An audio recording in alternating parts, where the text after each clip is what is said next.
Je dis bonsoir à vous tous, frères et sœurs, et tous qui nous visitez sur notre chaîne YouTube.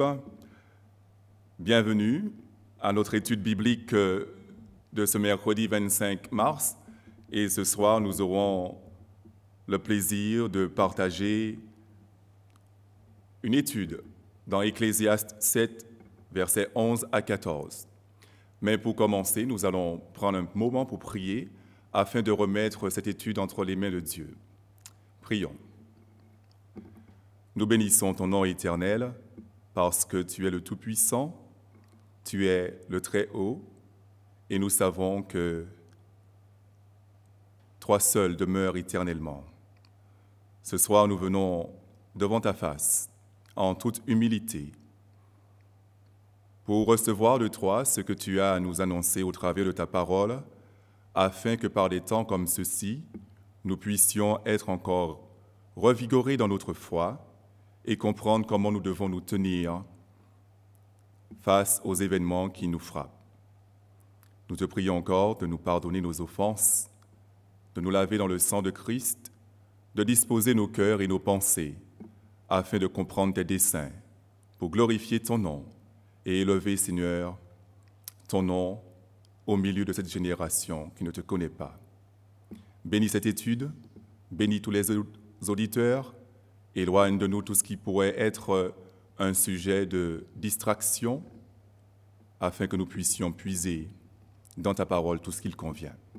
Nous t'avons prié et demandé ces grâces par Jésus-Christ notre Seigneur. Amen. Ecclésiaste 7, versets 11 à 14 dit ceci. « La sagesse vaut autant qu'un héritage, et même plus pour ceux qui voient le soleil. Car à l'ombre de la sagesse, on est abrité comme à l'ombre de l'argent. Mais un avantage de la science, c'est que la sagesse fait vivre ceux qui la possèdent. Regarde l'œuvre de Dieu. Qui pourra redresser ce qu'il a courbé? Au jour du bonheur, sois heureux, et au jour du malheur, réfléchis. Dieu a fait l'un comme l'autre, afin que l'homme ne découvre en rien ce qui sera après lui. » Pour commencer cette étude, je vous propose une définition de la sagesse que j'ai prise dans le dictionnaire évangélique de la Société Becker. Ils disent ceci.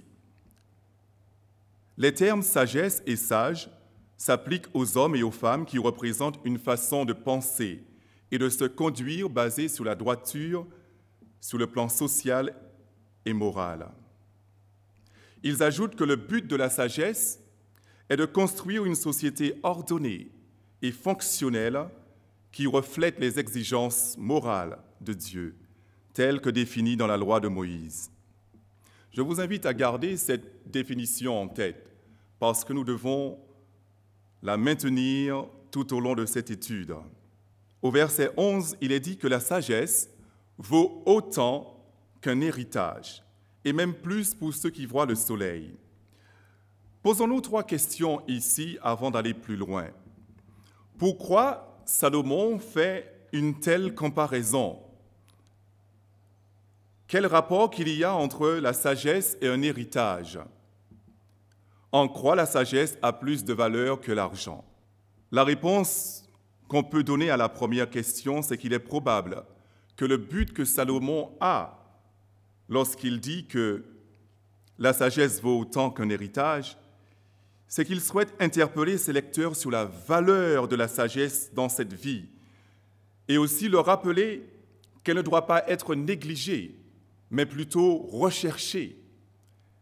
Car il est dit dans Proverbe 13, verset 20, « Celui qui fréquente les sages devient sage, mais celui qui se plaît avec les insensés s'en trouve mal. » Le rapport qu'il y a entre la sagesse et un héritage, c'est que les deux sont un don. Un héritage est généralement un bien qu'on acquiert, soit par voie de succession ou autre. C'est une chose qui est transmise aux héritiers. Et le lien entre la sagesse et un héritage se trouve exactement dans cette notion de transmission. Si vous prenez par exemple Proverbe 22, verset 6, il est dit « Instruis l'enfant selon la voie qu'il doit suivre, et quand il sera vieux, il ne s'en détournera pas. » L'instruction dont il est demandé de donner à l'enfant ici représente justement le don, l'héritage qui vient du parent. Et dans l'Ancien Testament, les parents transmettaient justement leur sagesse à leurs enfants. Pourquoi? Afin que ceux-ci puissent continuer à développer la société qui reflète les exigences de l'Éternel. Enfin, en quoi la sagesse a plus de valeur pour les êtres humains que l'argent? La réponse se trouve au verset 12. Ici, Salomon attire notre attention sur deux choses. La notion de la sécurité temporelle que nous apporte l'argent dans ce monde et la notion de la sécurité éternelle que procure la sagesse. Ces deux notions vont tout simplement nous montrer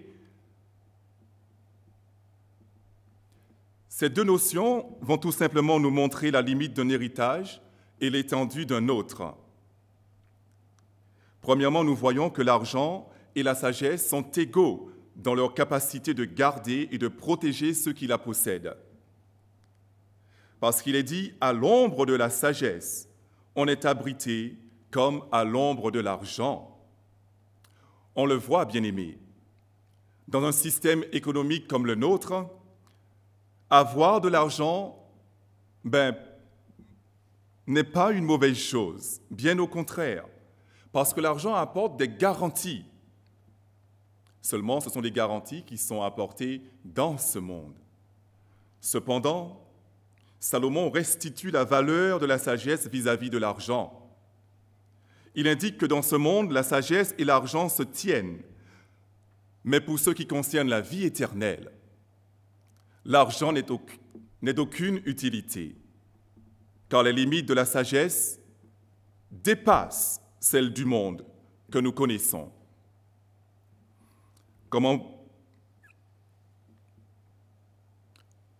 pouvons-nous tirer une telle conclusion? Regardez comment Salomon va changer sa façon de parler. Lorsqu'il dit au verset 12, « Car à l'ombre de la sagesse, on est abrité comme à l'ombre de l'argent », il va utiliser une conjonction « mais ». Et cette conjonction va servir à accentuer l'avantage que la sagesse apporte à celui qui la possède. Or, nous savons que cette conjonction est généralement utilisée pour faire une opposition ou encore pour rapporter une précision à ce qui a été dit. Et la précision que Salomon fait ici par rapport à l'argent. L'argent est utile dans ce monde. L'argent permet de s'acheter des biens. L'argent nous garantit notre survie. Mais, au-delà de ce monde, l'argent n'est plus d'aucune utilité, contrairement à la sagesse. Il nous explique que la sagesse possède cet avantage, c'est qu'elle nous garantit la vie, non seulement dans ce monde, mais aussi dans le monde à venir. À partir d'ici, nous pouvons nous poser de nombreuses questions. En quoi la sagesse fait vivre ceux qui la possèdent et pas l'argent? Le mot qui est traduit par « vivre » ici dans ce passage signifie 6 choses. Être en vie, rester en vie, vivre, revivre, retrouver la vie ou encore recouvrer la vie. Si vous considérez les propos de Salomon, vous verrez que l'argent permettra de garantir certains aspects de la vie. Et lorsque nous allons arriver sur les aspects de retourner à la vie ou encore retrouver la vie, nous verrons que l'argent n'est d'aucune utilité dans cette perspective. D'ailleurs, le Seigneur Jésus disait dans Matthieu 16, verset 26, « À quoi servirait-il à un homme de gagner le monde entier si c'est au prix de sa vie? Que pourrait-il donner pour acheter sa vie ?» Nous voyons que les propos de Salomon et de Jésus se tiennent. L'argent est limité dans le domaine de la vie éternelle, pas la sagesse. Parce que les notions de retrouver la vie, de retourner à la vie, mettent l'accent sur la dimension de la sécurité éternelle. Et c'est ce que procure la sagesse. Elle garantit non seulement la vie terrestre, à ceux qui la possèdent, mais aussi la vie éternelle. Cela rejoint encore les propos du Seigneur Jésus dans Luc 12, verset 33, lorsqu'il disait « Vendez ce que vous possédez et faites don de l'argent. Faites-vous des bourses qui ne s'usent point, un trésor inépuisable dans les cieux, où le voleur n'approche point et où la teigne ne détruit point. » Jésus disait de vendre tout ce qu'on possède et de se faire des bourses qui ne s'usent point. La sagesse permet d'atteindre cette dimension. C'est pourquoi l'Éternel dit dans sa parole, dans Proverbe 16, verset 16, « Combien acquérir la sagesse vaut mieux que l'or, combien acquérir l'intelligence est préférable à l'argent. » Ou encore dans Proverbe 8, verset 10, le Seigneur dit « Préférez mes instructions à l'argent et la science à l'or le plus précieux. » Bien-aimés, nous voyons la comparaison que Salomon fait entre l'argent d'un côté et la sagesse de l'autre. Ce qu'il fait ici permet de recentrer l'attention du croyant, de recentrer sa raison sur ce qui est essentiel, sur ce qui est fondamental. Et Salomon va réclamer de la part de chaque chrétien, chaque enfant de Dieu, 3 attitudes qui prouvent qui ils sont dans le monde. Au verset 13, il va dire « Regarde l'œuvre de Dieu. Qui pourra redresser ce qu'il a courbé? Au jour du bonheur, sois heureux. Au jour du malheur, réfléchis. Dieu a fait l'un comme l'autre afin que personne ne sache ce qui sera après lui. » 3 attitudes de cœur sont réclamées par Salomon. Le croyant doit premièrement regarder les œuvres que Dieu a faites. Deuxièmement, il doit se réjouir au jour du bonheur que Dieu donne. Troisièmement, il doit réfléchir au jour du malheur. Lorsque vous combinez ces 3 attitudes, vous avez là l'expression même de la sagesse dans la vie du croyant.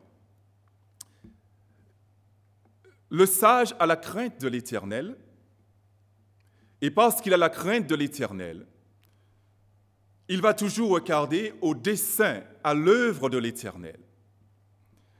Celui qui est sage sait que son bonheur vient de l'Éternel aussi.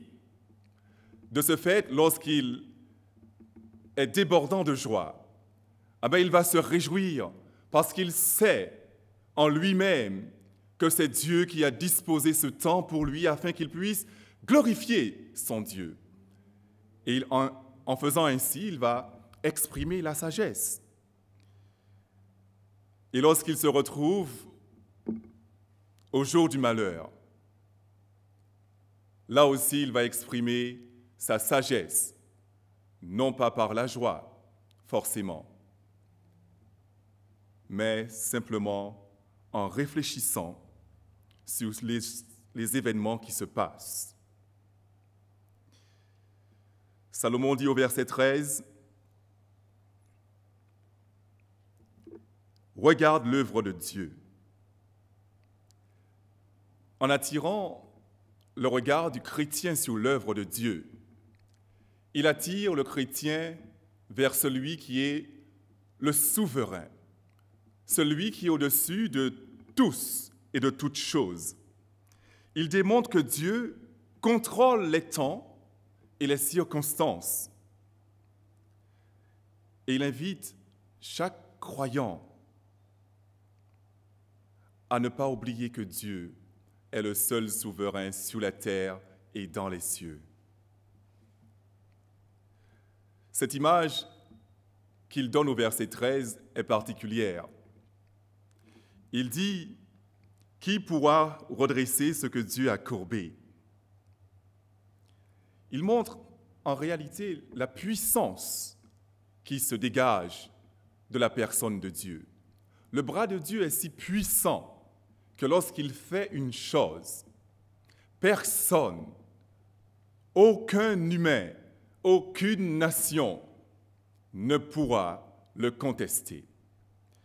Et pour nous, chrétiens, cette image qui est donnée au verset 13 peut être considérée comme un motif d'adoration, parce que lorsqu'il invite le chrétien à regarder l'œuvre de Dieu, il invite à disposer son cœur par la sagesse, à contempler Dieu dans sa magnificence et à l'adorer, parce que personne ne peut le contester.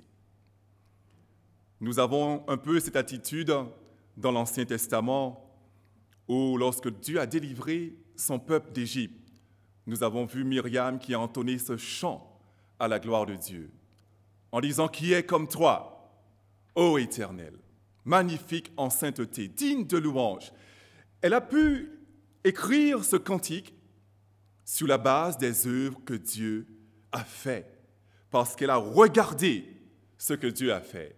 Et c'est ce que Salomon nous dit ici, « Regarde les œuvres de l'Éternel ». Salomon explique ici que Dieu est souverain. Et quand nous regardons la suite de notre texte au verset 14, nous voyons le contexte si particulier qu'il nous décrit dans ce passage. Il s'agit ici, bien-aimés, d'un contexte économique où le système commercial de la société se trouve ébranlé. Et Salomon nous montre que c'est Dieu qui apporte à la fois la prospérité et la récession. Lorsqu'il invite à regarder les œuvres de Dieu, il nous demande de saisir cette subtilité. C'est Dieu qui apporte à la fois la prospérité et la récession, de sorte que quand les temps sont bons, il faut profiter. Il faut profiter de la prospérité. Et quand les temps sont mauvais, il faut réfléchir parce que cela vient aussi de la main de Dieu. Je vous invite à réfléchir sur la situation de notre monde actuellement,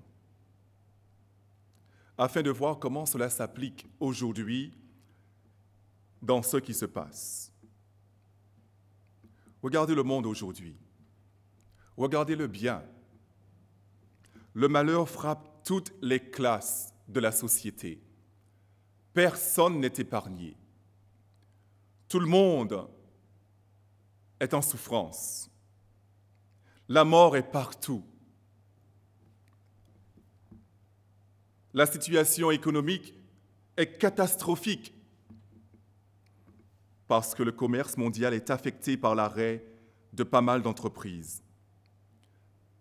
Les employés aussi sont dans la crainte, parce qu'ils ne savent pas ce qui arrivera après cette crise sanitaire. Mais regardons précisément ce que Salomon dit dans ce texte et comment il s'adresse aux chrétiens. Il dit « Réfléchis. Au jour du bonheur, sois heureux. Au jour du malheur, réfléchis. » C'est la première fois que nous assistons à un tel événement dans le monde. Et ce qui est demandé aux chrétiens, c'est de réfléchir, de pousser la réflexion, afin de comprendre le pourquoi des choses, afin de comprendre ce qui se passe. Salomon dit réfléchis. En d'autres termes, examine ce qui se passe, bien-aimé. Regarde la situation. Fais appel à la sagesse et examine chaque détail. Inspecte les choses et comprends ce qui se fait. Parce que dans ce qui se fait, Salomon veut que tu retiennes une vérité. C'est que Dieu, dans sa souveraineté, contrôle tous les événements.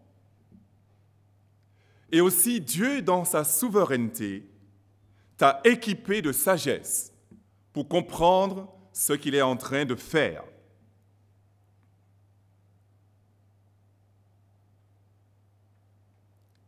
Au jour du malheur, réfléchis. Quelles sont tes préoccupations, bien-aimé?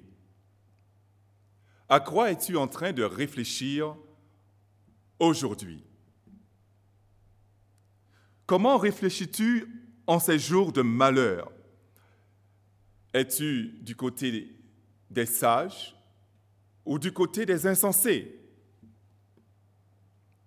Sur qui et sur quoi t'appuies-tu dans cette période? Crois-tu que le monde que nous connaissons sera le même à la fin de cette crise? Quelle valeur accordes-tu à l'Église dans ces temps difficiles? Crois-tu que l'Église doit rester pareille dans sa façon de fonctionner? Crois-tu que les croyants doivent continuer à fonctionner en individualité? Crois-tu que les croyants doivent continuer à rester fâchés entre eux et à ne pas se pardonner? Crois-tu que les croyants doivent continuer la course à l'enrichissement sans fin, sachant que l'argent ne paye rien dans le royaume de Dieu? Crois-tu que les croyants doivent continuer à ne pas faire preuve de sagesse dans leur rapport avec le monde? Crois-tu que les croyants doivent continuer à vivre sans se préoccuper des âmes perdues? Bien-aimé, comment réfléchis-tu en ces jours de crise et à quoi penses-tu? Salomon dit, au jour du malheur, réfléchis. Il nous démontre que Dieu est au contrôle de tout et que Dieu est souverain et que dans sa souveraineté, Dieu te demande de te joindre à lui afin de le glorifier. Relève ces paroles qu'il dit au verset 14. Il dit que Dieu ne permet à personne de savoir si demain apportera une richesse inattendue ou une calamité soudaine. Je sais que ce n'est pas dans la coutume de l'homme. L'être humain a cette faculté de vouloir connaître l'avenir pour pouvoir se projeter. Je dirais même que c'est d'ailleurs l'une des raisons pour laquelle la voyance a autant de succès. Parce que l'homme veut connaître l'avenir pour réaliser ses projets. Mais ici, la parole nous enseigne que Dieu a fait le bonheur et le malheur afin que l'homme ne sache pas ce qui arrivera après lui. Pourquoi? Parce que l'avenir appartient à Dieu. C'est Dieu qui connaît le passé, le présent et l'avenir. Et le fait qu'il nous appelle à réfléchir, la réflexion qu'il souhaite de notre part doit aboutir à la paix du cœur. Une paix que nous pouvons acquérir si nous acceptons de réfléchir selon la sagesse que Dieu nous donne. Je pense que Jérémie, à son époque, avait compris ces choses. Nous connaissons les tribulations du prophète. Et il a dit dans Lamentation 3, verset 38, « Par sa parole, le Très-Haut ne suscite-t-il pas le malheur et le bonheur?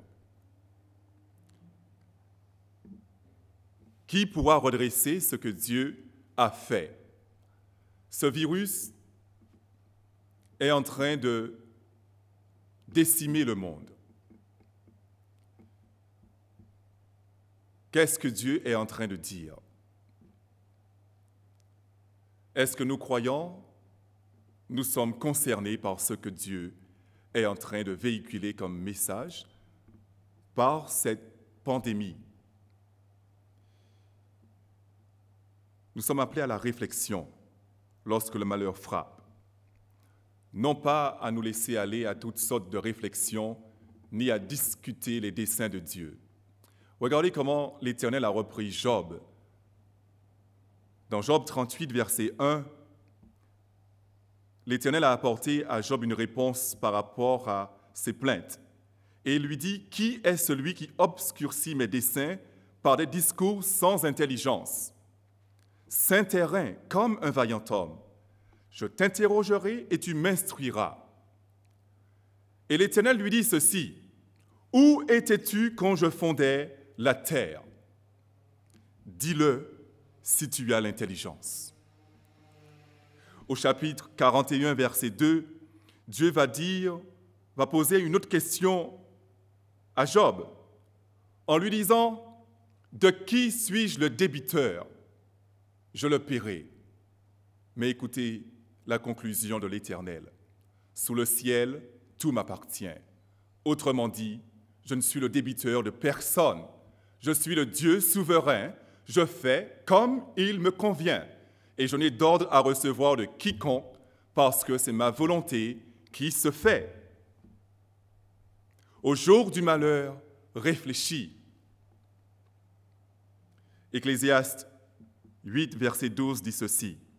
« Cependant, quoique le pécheur fasse 100 fois le mal et qu'il y persévère longtemps, je sais aussi que le bonheur est pour ceux qui craignent Dieu, parce qu'ils ont la crainte devant lui. » Verset 13. « Mais le bonheur n'est pas pour le méchant. Il ne prolongera point ses jours, pas plus que l'ombre, parce qu'il n'a pas de la crainte devant Dieu. » Rappelez-vous comment Salomon, dans ce verset 11, a restauré, en quelque sorte, la valeur de la sagesse à nos yeux. Dans Proverbe 1, verset 7, il est dit que le commencement de la sagesse, c'est la crainte de l'Éternel. Le chrétien est celui qui a la crainte de l'Éternel. Et parce qu'il a la crainte de l'Éternel, il est sage en lui-même. Et il comprend les desseins de l'Éternel. Lorsque nous considérons ce passage, nous ne pouvons que rebondir sur ce que dit le Seigneur Jésus-Christ dans Matthieu 6, verset 27.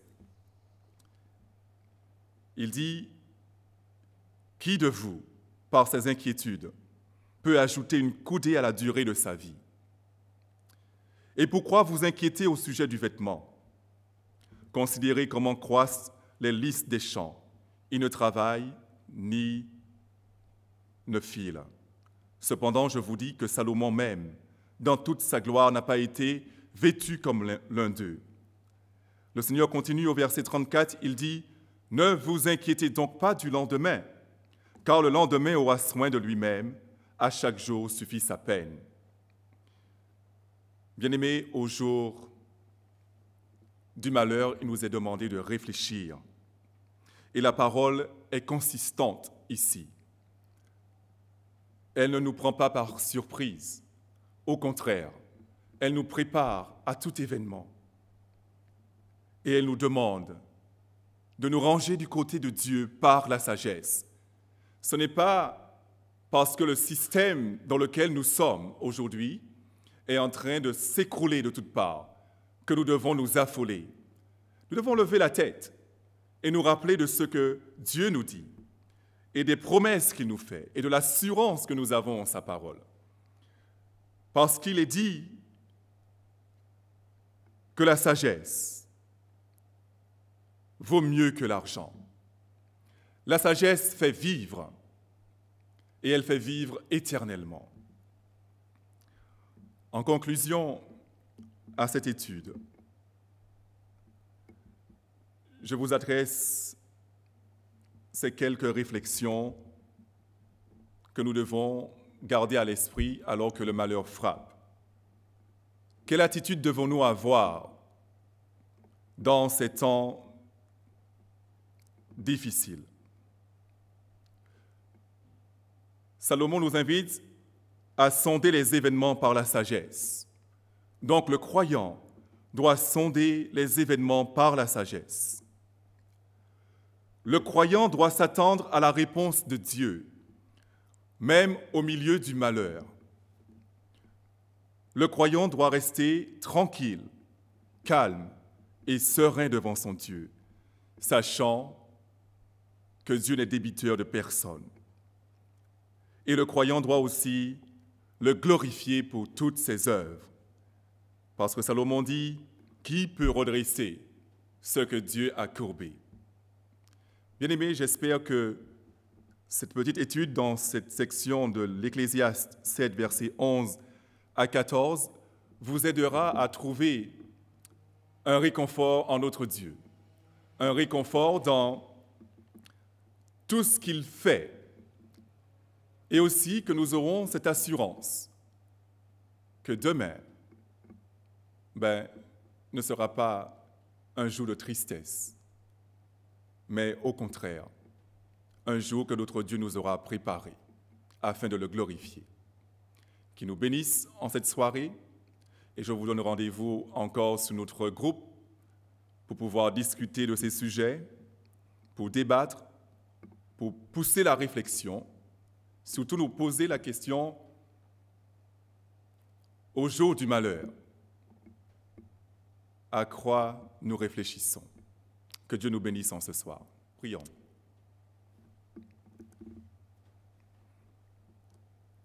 Seigneur, tu es la lumière et la vie, et en toi, il n'y a aucune ombre de variation. Par ta parole, tu instruis, par ta parole, tu corriges, par ta parole, tu convaincs, par ta parole, tu redresses, afin que tes enfants soient prompts et accomplis à toute bonne œuvre.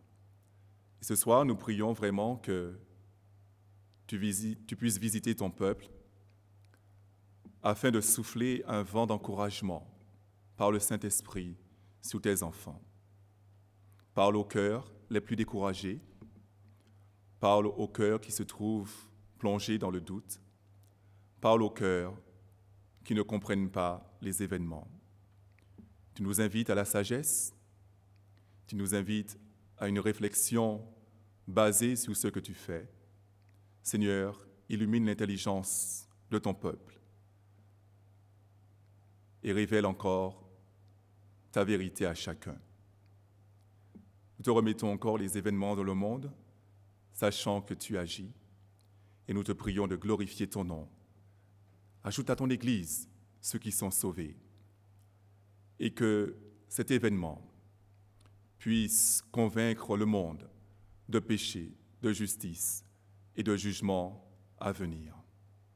Nous te remercions pour Jésus-Christ, notre Seigneur. Nous te remercions pour le Saint-Esprit qui nous donne vraiment cette assurance de notre salut et qui nous permet de marcher la tête haute dans cette période particulière. Que ton nom soit béni, que ton nom soit loué. Nous prions encore que ton règne vienne, que ta volonté soit faite sur la terre comme au ciel, car c'est à toi qu'appartiennent dans tous les siècles le règne, la puissance et la gloire. Nous t'avons prié dans le nom de Jésus. Amen. Alors, comme vous le savez, nous nous retrouvons vendredi pour la réunion de prière. Le rendez-vous est pris au même endroit, sur notre chaîne YouTube, afin de partager la parole de Dieu et pour pouvoir prier le Seigneur, non seulement pour nous-mêmes, mais pour ce monde qui périt. Donc, arrêtez ce rendez-vous et que Dieu vous bénisse. À bientôt dans le Seigneur.